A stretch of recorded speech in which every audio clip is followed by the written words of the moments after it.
Hey everyone, I'm glad you found this video. Today I am going to be doing week 3, the third sermon in a series called Leaving Scarcity, headed to the city of generosity. And we're opening up in this series what it means to be generous and how we become generous beings and why we should become generous beings. And so today we're going to do week 3, and I'm going to talk about the cardinal virtue of the citizens of generosity.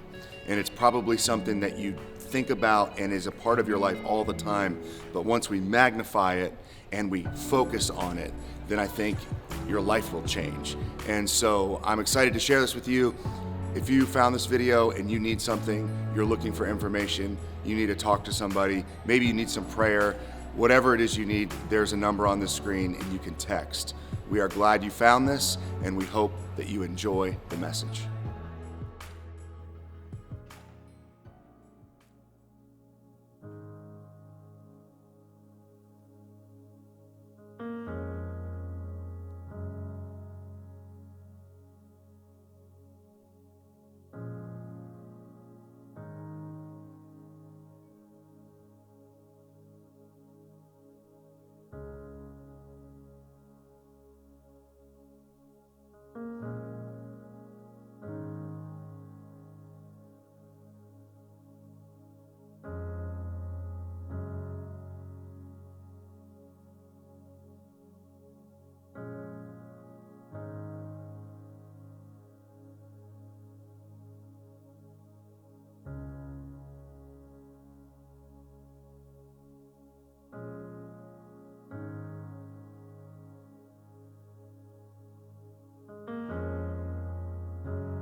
Well, welcome to church again. We're super grateful that you're here. And for those of you that haven't been engaging in this series, it's kind of all we're talking about right now.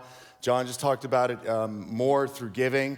But we started this series called Leaving Scarcity to give you the visual, the idea of what it's like to live in a world, to live in a state of mind, to live in a reality or a lifestyle that is focused on the lie, that there's not enough, and therefore you have to take for yourself, and you have to just live in survival and fear, instead of knowing the truth that there is enough, that the world that God created is bountiful and full of splendorous, wonderful things for everybody. Like, that's what the world is, and if we don't know that, it's because we're focused on the lie. And so we have to leave scarcity and move to generosity. And so that's what this series is about, is getting you to move from a mindset of scarcity, which is take matters into my own hands and take for myself, and follow what we said last week was the God of money, the God of possessions, and ultimately greed.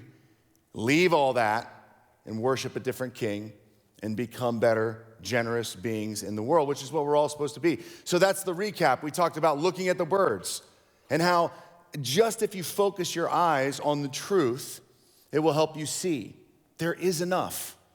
There's more than enough. Jesus is teaching us, look at the birds.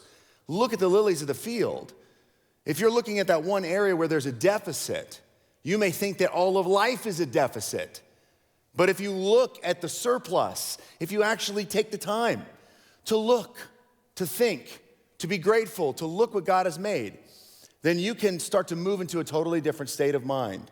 And you can become the kind of human being that God intended for all of us to be from the beginning, which is people who are made in the image of God and carry out the practices that God started with, giving us all we could need and more. So, greed.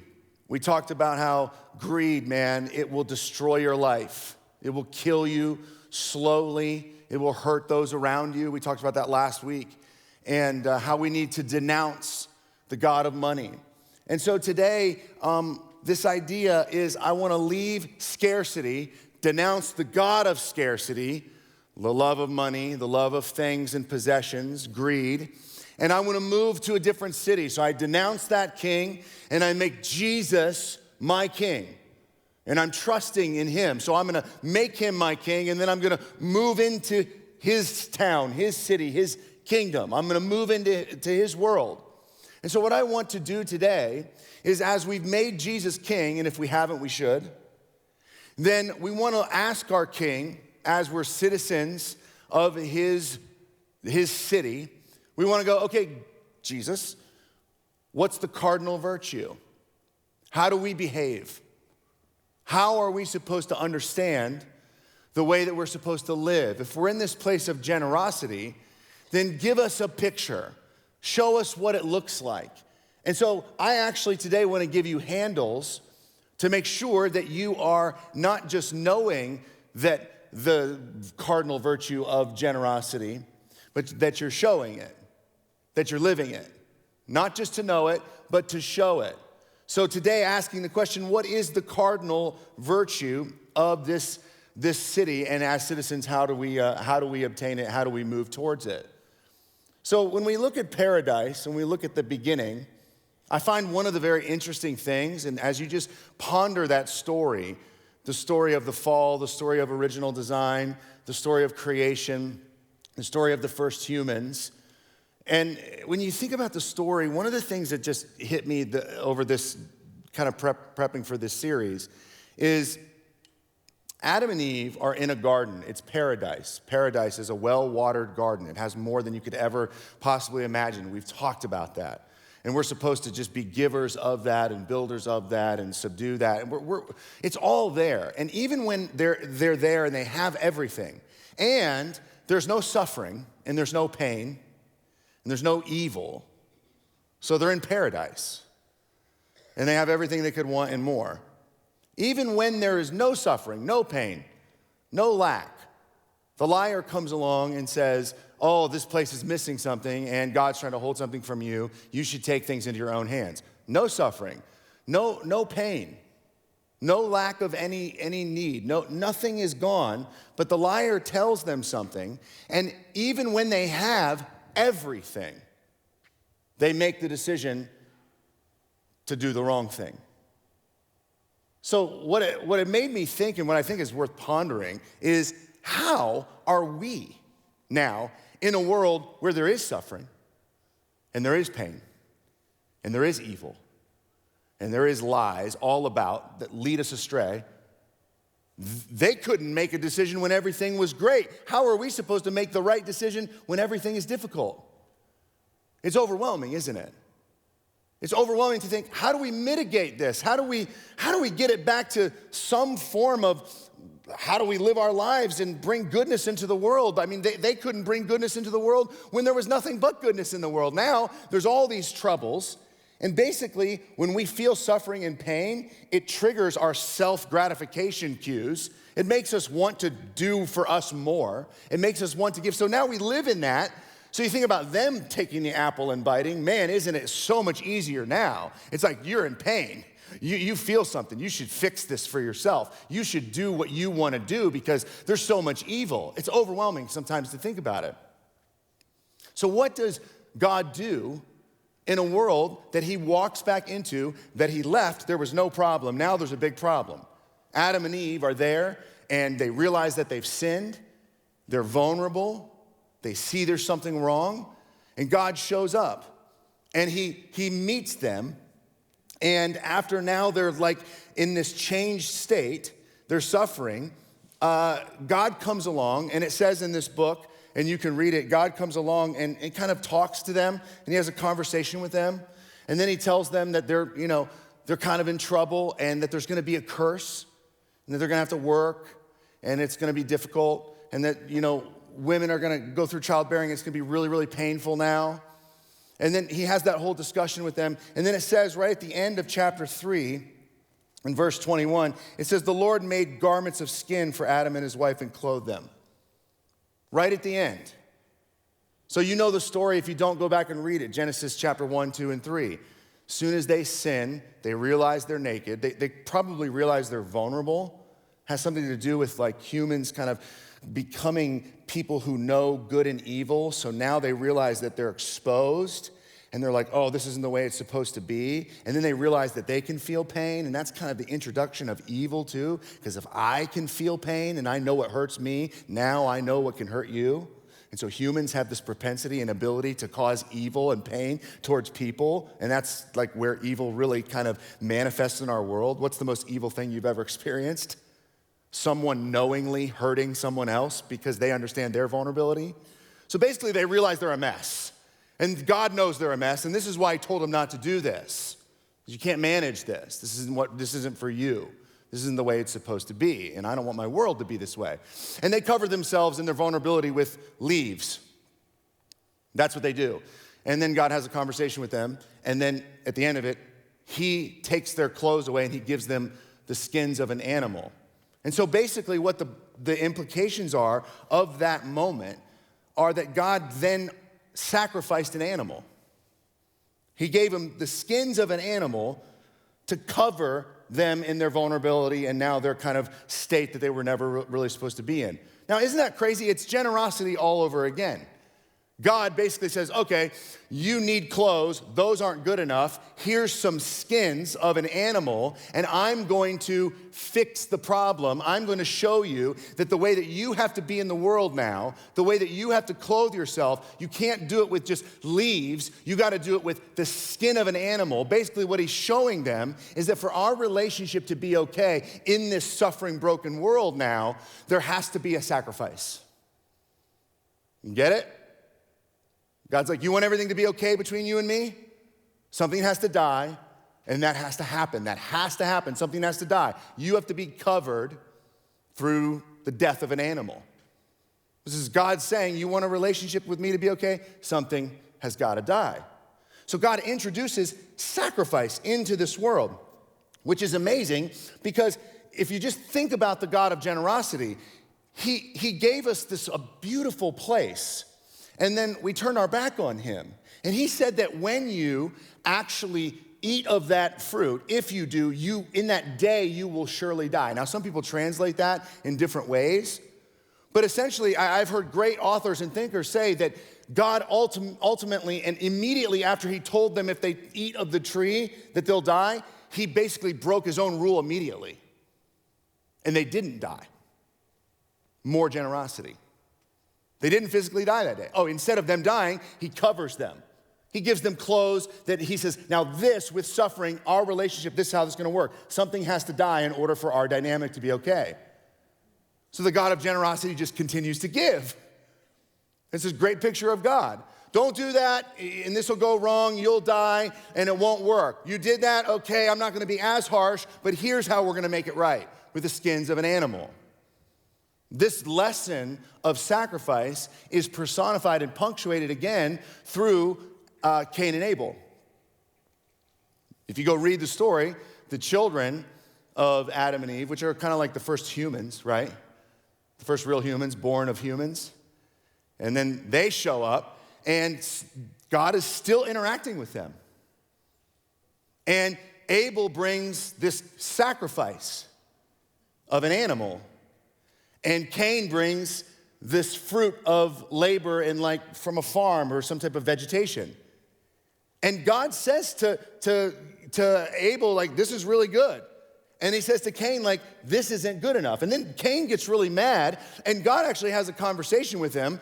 And he's like, look, I don't know why you're freaking out. And this is my translation, but he's like, I don't know why you're totally flipping right now. He says, basically, if you do wrong, then you're in trouble. But if you do good, then we'll be okay. We'll be all right. Basically what he's saying is, you want our relationship to be okay? Fruit is not enough.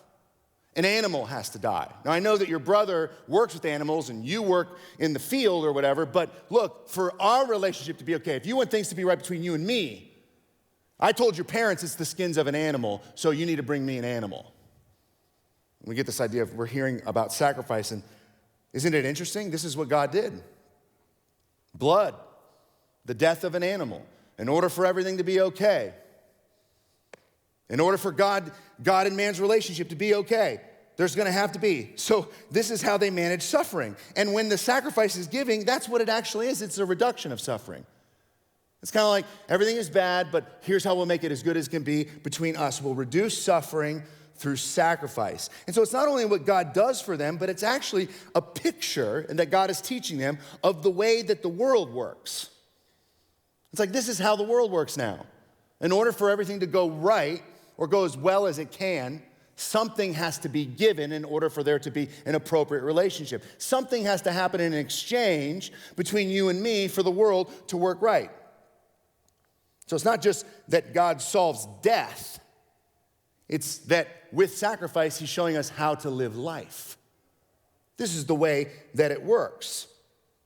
So this is a silly thing to say, and it's almost embarrassing for me to put this on the screen, but I want you to understand that what God is doing with the skins of an animal and then reinforcing with Cain and Abel is that sacrifice is what makes it nice. It's what makes the relationship between God and humans work, and then humans end up learning this is actually the way that life works. You have to sacrifice something. Something has to be given in order for this whole situation to work the way that God wants it to in this world of suffering. So God has told them that there's a couple things that have to happen when they die, right? He says, well, now your curse is that you're gonna have to work. You're gonna have to work. Now, they were gonna have to work anyway, but he says, you're gonna have to work and it's gonna hurt. It's gonna be more painful. It's gonna take more energy. It's gonna take more time. So if you want work to go well, it's gonna be painful. It's gonna cost you something. So basically what you start to see is this theme of sacrifice, of laying down, of delayed gratification permeating the earth. In order for everything to go okay, there has to be a sacrifice between God and man, and then between man, me, just in my world. If I want to have a better tomorrow, what do I have to do? I have to work. I have to work really hard. So you may not get this, but work is sacrifice. What you do right now in your life, when you work, you're sacrificing. You're spending your time, you're spending your money, you're taking your energy, and what are you doing? You're laying it down, you're giving it away, you're giving your tools, you're giving your resources. What for? A paycheck. You're delaying your gratification through work. You're saying, I want to get a paycheck, and I want to have a family, and I want to have a house, or I want to go on this trip, or I want to buy this thing, or I want to do all this stuff. And the only way that any of us accumulate all of that is through what? Work. Work is sacrifice. That's just part of our lives. It's through labor. It's delayed gratification. And when we think about sacrifice, we learn what the rules of sacrifice are, kind of how it works. So a little bit of sacrifice gets a little bit of a payoff with our work, doesn't it? It's like, you remember that song? And it's before my time, so don't make fun of me. Everybody's working for the weekend. You know that song? That song is about a little bit of sacrifice. 5 days, and what am I just trying to get? I'm just putting in my time so that I can get a day and a half of weekend life. I'm spending a little, and I'm getting a little. What I want you to see is that this is like the fabric. Sacrifice is woven into the world that we all live in, and maybe we didn't know that before we came in here today. So a little bit gets a lot, and then what is also true is a big sacrifice makes a big difference. Anyone you know, anyone you've ever talked to or known that has done something that you would go, that is cool. That is amazing. How did they get there? How did you end up with that? How did you, build that? How did you accomplish that? You look at people during the Olympics and we go, my goodness, what talent. And most of them go, talent, I have some talent. You're seeing the best moment of my life. But every other day, leading up to this day, is getting up at 4 o'clock. It's eating so much nutritious food. It's drinking so much water. It's working out so vigorously and so intentionally. And it's prioritizing sleep. And it's making sure I don't do anything else. I don't get to hang out with my friends. I have to do school on the road. And we look at someone that goes across the finish line and they stand up on a podium with the gold medal and we go, that's amazing. But all that really is the result, the fruit of tremendous sacrifice. You go to weddings and you look at people that are dancing on the dance floor and they do the game, right? Who's been married the longest? And then you go talk to the people that have been married for 55 years. And what do they tell you? Man, it was hard work every day, spending time on them. So a lot of us would do well just to understand this basic principle that if we want something great in our life, it's gonna cost us greatly. That's just the way it works. You think about medical school, right? The amount of sacrifice. I know some people that went to school and doctors in this community, and you ask them about the process. You see them and they're Dr. So-and-so, and that comes with great recognition, and they're esteemed in the community and, revered as the people that bring so much goodness into our lives. And if you ask them their story, they're like, oh, I went here for 4 years, and then I went here for 4 years, then I went here for 6 years, and then I did a residency that was this long learning this thing, but I learned after the 3rd year, I don't want to do that surgery, so I went and did another one, and ultimately I went to school for 20 years, and now I'm a doctor. Tremendous sacrifice, money, time. I mean, I used to think, when I was a kid, just you look at the results. Someone's a doctor. It's like, oh, well, they just have a lot of money. That's all easy. Most of them lived in a 1-bedroom apartment and lived on ramen. Most of them did that. Most of them started having kids when they had a 1-bedroom apartment, and they were both in their residency. Tremendous sacrifice. You could just go on and on. Look at your life. This is the way the world works. So you want to just take that into your consideration today. A lot of us would do really, really well to just go, I know where I want to go. I know what I want to do, and I want to put on paper, I want to count the cost. And instead of, having your eyes closed, instead of being, disappointed by the results, maybe if you really focus on what you want and you understand that it's going to cost you a lot, if it in fact is something meaningful, then you would go, okay, now I know, I'm ready for it. So it's interesting, right? Work is sacrifice. The relationship between God and man it gets better. Suffering is mitigated through sacrifice. Suffering is mitigated through our work. We kind of reduce suffering by spending a little bit and then waiting for the outcome. Another way that I believe sacrifice starts to play out, especially in like the early parts of humanity, Cain and Abel, and then the nations and the city-states and stuff that popped up after that, and even after the flood.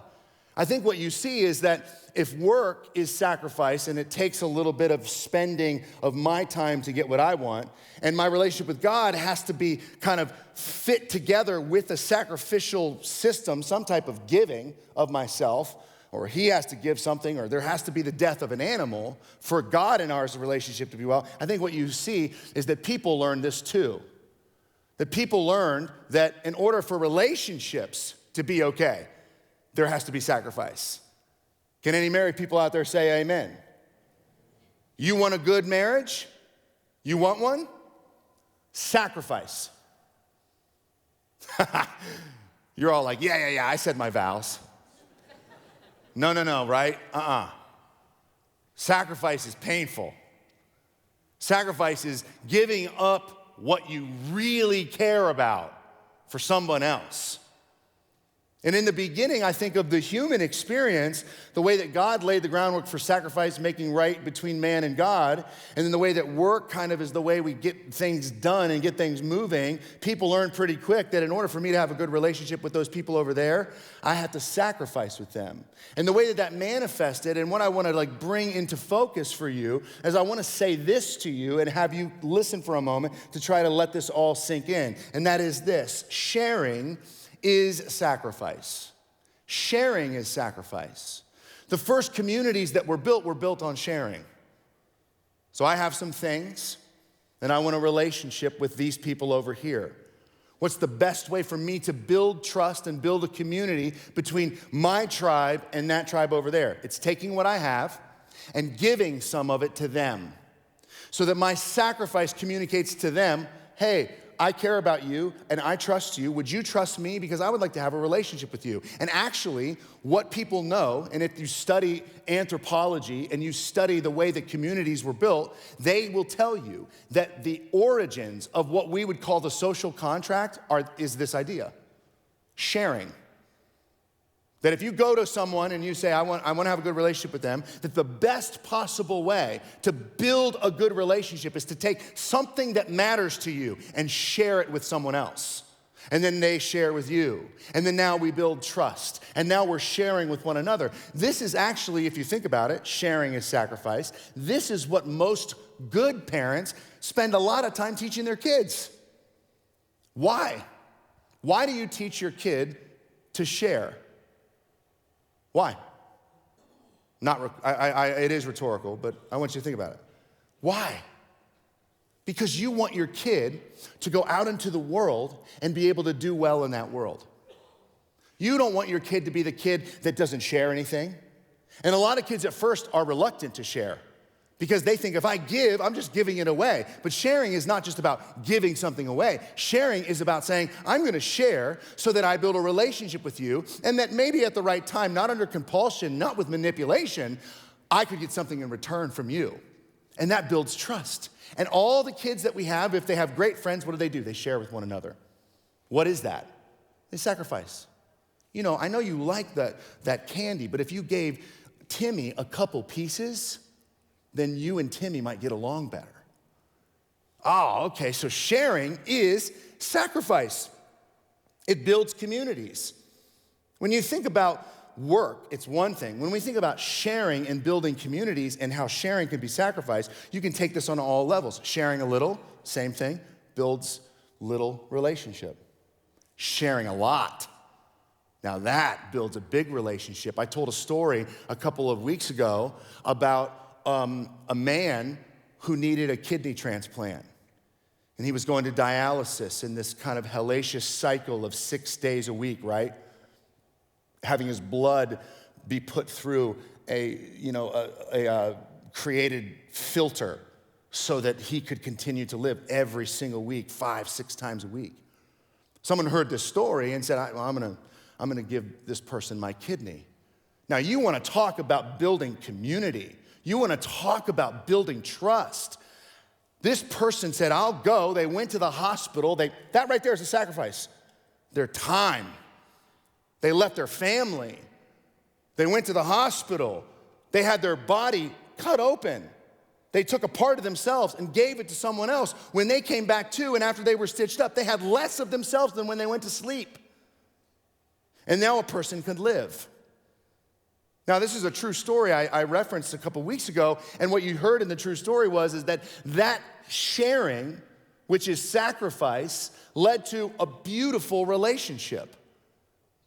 So if you think about the way the world works, God has put in place with this kind of sacrificial system, this is the way that we work through the world in the midst of suffering and pain. We mitigate it. You can't do it with leaves. It has to be expensive. Skins between God and man. Work for your everyday. You want to pay off, you reap what you sow. You put in a lot, you get a lot. That's sacrifice. You want to have a great community, you better learn to share. You better learn to share. And not only will you learn to share, you want to be known for sharing. Because it's one thing to have something. It's another thing to share the something that you have. It's another thing to do it so many times that everyone around knows that person is a sharer. And you become a city on a hill. You become a bright light. You become a conduit of giving and love. You become a resource for the unresourced. You become a person of influence and help for someone that needs help and influence. Because you have understood the way the world works. Benjamin Franklin actually had an axiom that he taught people about how to move into a community and build trust. He said that you should go and ask somebody for help. That's what he said. Isn't that funny? You might think that, well, that sounds selfish. That sounds selfish to go and ask somebody for help.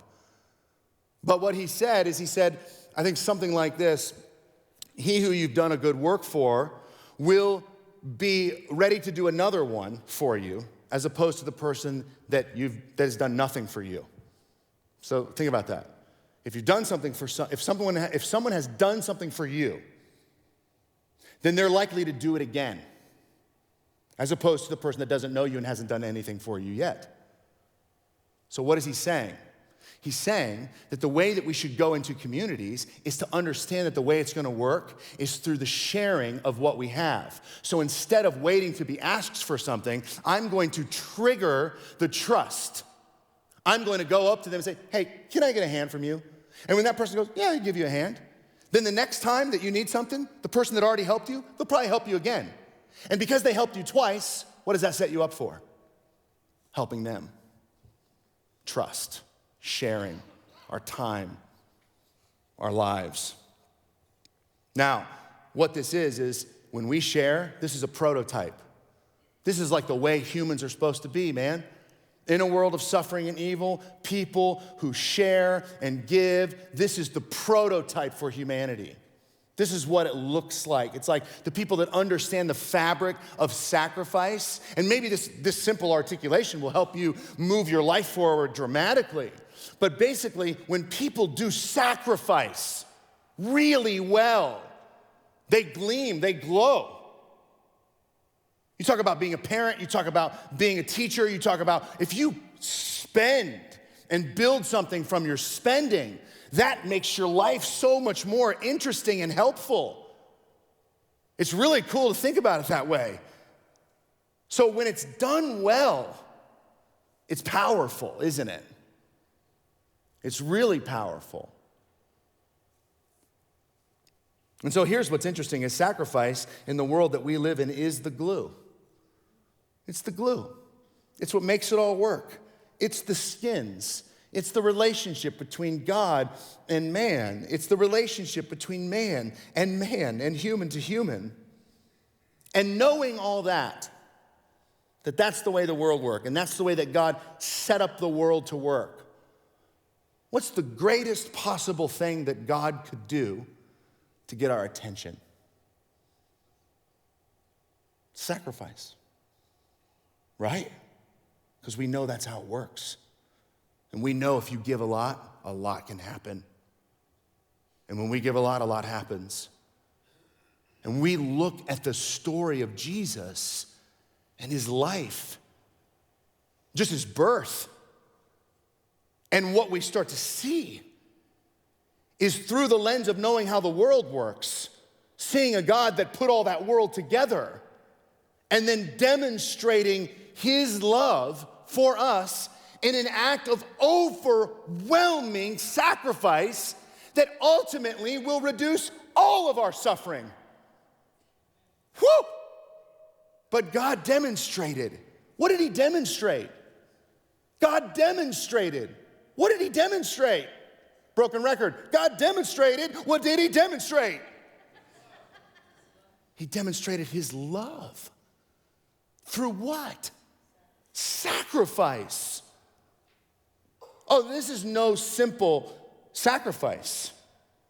This is no small thing that he did. You just have to get close to it. Because if you want to be the sacrifice, you have to see the sacrifice. You got to get close to it, man. This is why Good Friday is so good.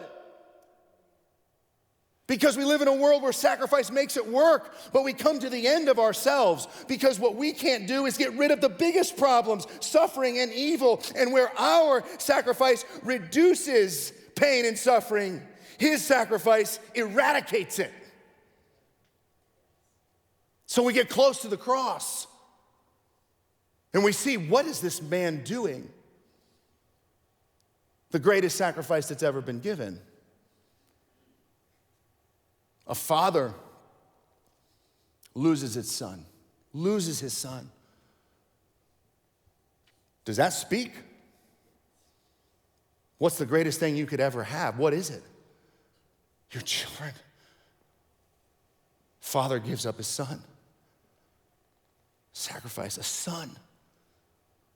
gives up his father. My God, why have you forsaken me? A mother gives up her son.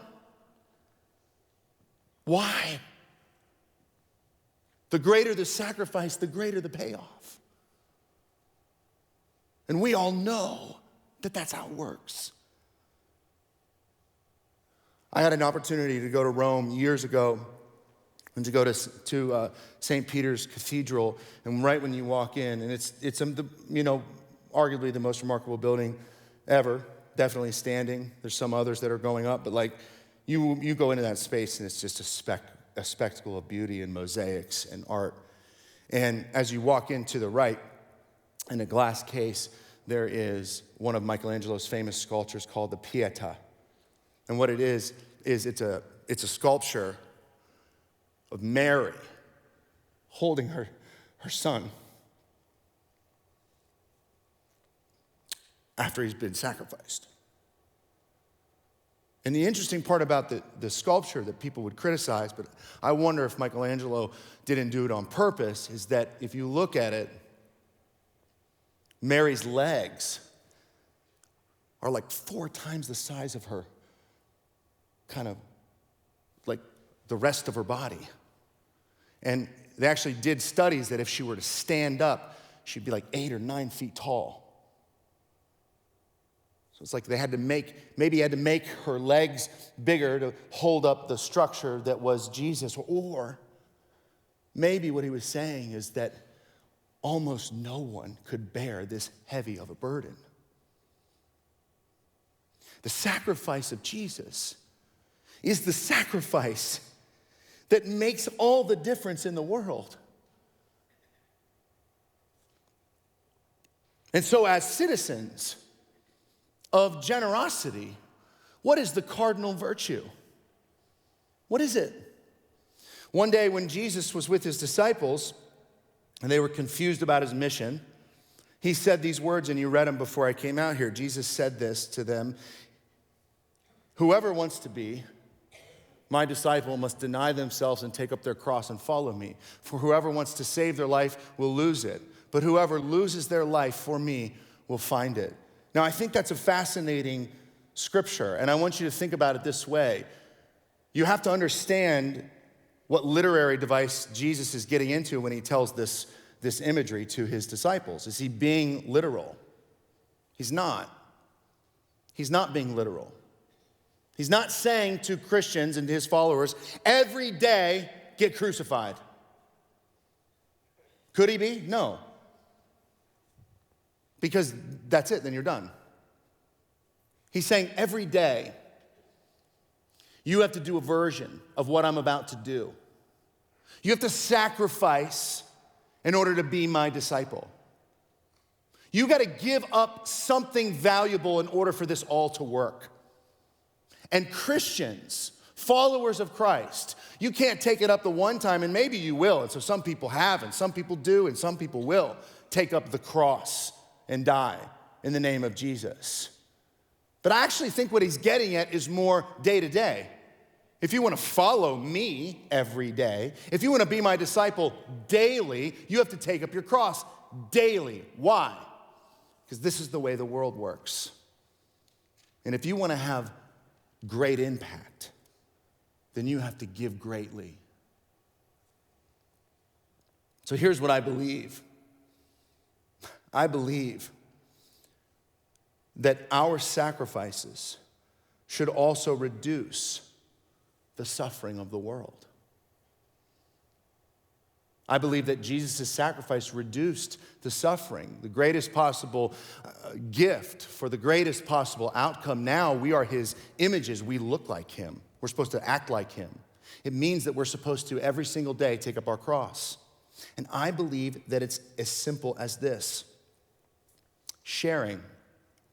I believe sharing is the cardinal virtue of the citizens of generosity, to share.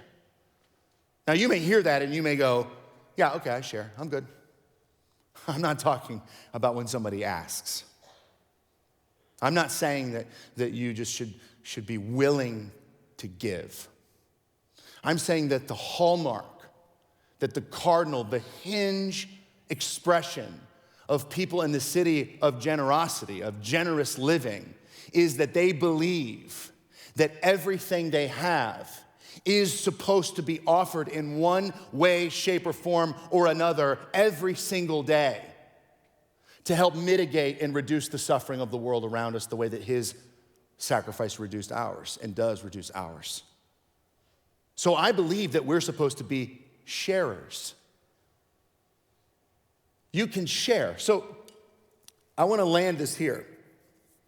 I don't want you to walk away from this giant idea and think that you have it all figured out. I want to dig in for a second on what it would really look like if, because we know that we're supposed to take up our cross, that the manifestation of that was through sharing, through actually giving. Now, the problem you could have is that you might think of it as categorical, right? And you might think, well, I give my money. That's what I give. But what you have to do is, if you want to live in generosity, is you have to broaden the categories. You have to make more. And you have to start to take an inventory of the things that you have. What do you have? What could you give that you have that if you were known for that, you would become in society a prototype, a vision of the archetype of Jesus? What would you do? And one way to break it down is through these three things. So you can write this down. Your time, your space, and your money. One of the most generous things you can do is give your time. You have it and you can give it away. And I believe that Christ followers are excessively generous with their time. It means that you look at the world and you don't just think, what am I gonna do? You think, what could I do with my time that might speak to somebody, that might show them and communicate to somebody that they matter? What could I do with my time that I might be able to reduce some suffering in the world? And it's not arbitrary. You can't, as a citizen of generosity, if you want to move into this town, this is like Whoville, man. We're all walking around sharing. We're sharing our time. We're singing songs. It's like planned out. I mean, you have to start to look at your life and go, okay, so I'm a citizen of generosity, and I gotta share, because sharing is sacrifice, and sacrifice reduces suffering, and that is purposeful, and that is meaningful, and I'm supposed to be an image of God. So, okay, I'm gonna give some time. And then you write it down. What am I gonna do with my time? I'm gonna give some. What can I go? Where can I go? Where can I go? And then you write a song about it. And then you skip and dance out of the house about it. And then your whole life for a moment is just like, I can't wait to give this time because I want to be a part of the cross. I'm gonna give it. Oh, and you can sit there and say, I do that. You don't. We don't enough. We live in scarcity. That's where we live. We don't think there's enough time. It's too precious to give away. That's because you believe the lie. No, there's enough. You have enough time. You have enough time that you can give it away. You can do something where you reduce suffering through your time. Your space. I had a conversation with a person who goes to our church about this very topic recently.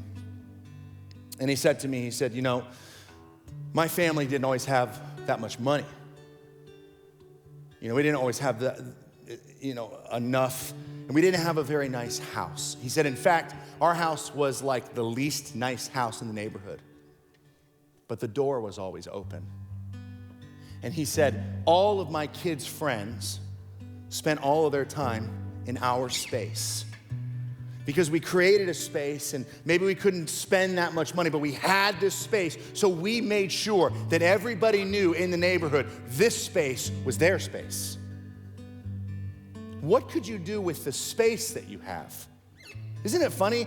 We actually do believe that when someone opens up their home, if there's a foreign exchange student, if someone opens up their home for a 6-month period or a year, we're blown away by that type of generosity.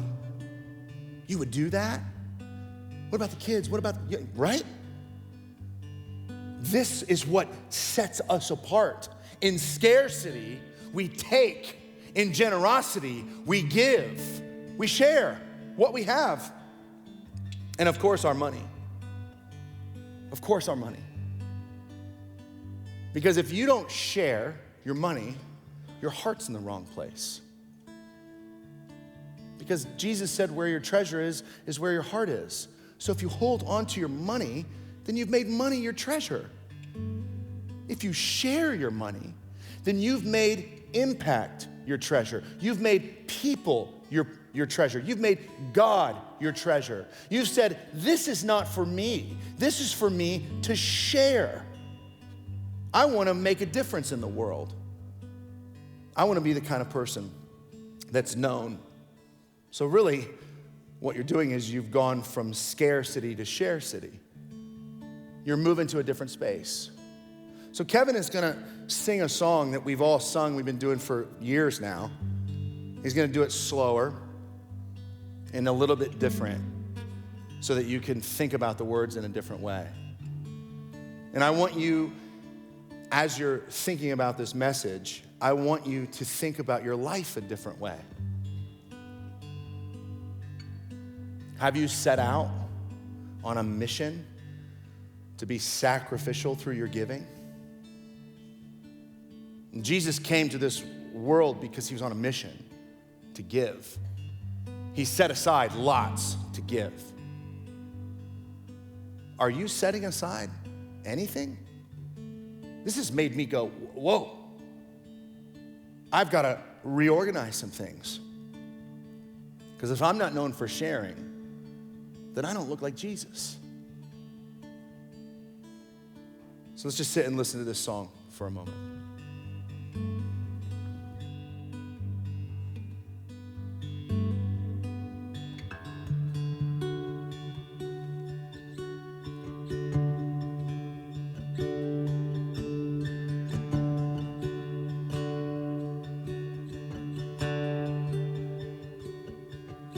I was buried beneath my shame, and who could carry that kind of weight? Here was my tomb till I met you, and I was breathing but not alive, and all my failures I tried to hide. Here was my tomb till I met you.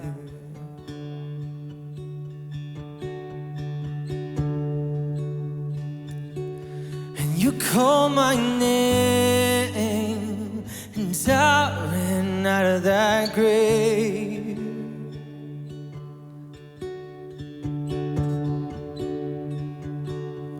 Out of the darkness into your glorious state.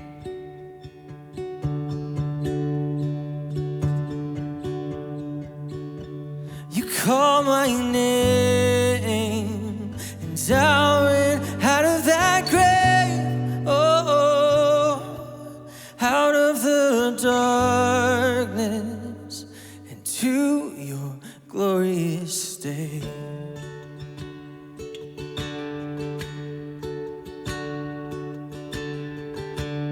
Yeah. And now your mercy has saved my soul. Yes, it has, Lord. And now your freedom is all that I know. Oh yeah, yeah, yeah. The old made new. It's what you did to me, Jesus, when I met you. Yeah. And you called my name, out of that grave. Out of the darkness into your glorious day. You call my name, oh, and I ran out of that grave, yeah. Out of the darkness into your glorious day.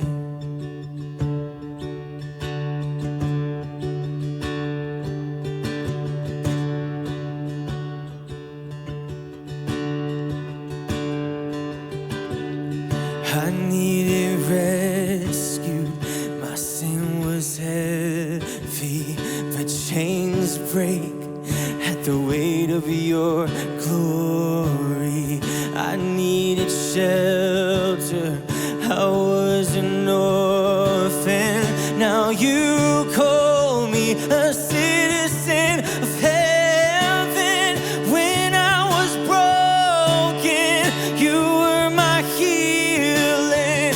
Now your love is the air that I'm breathing.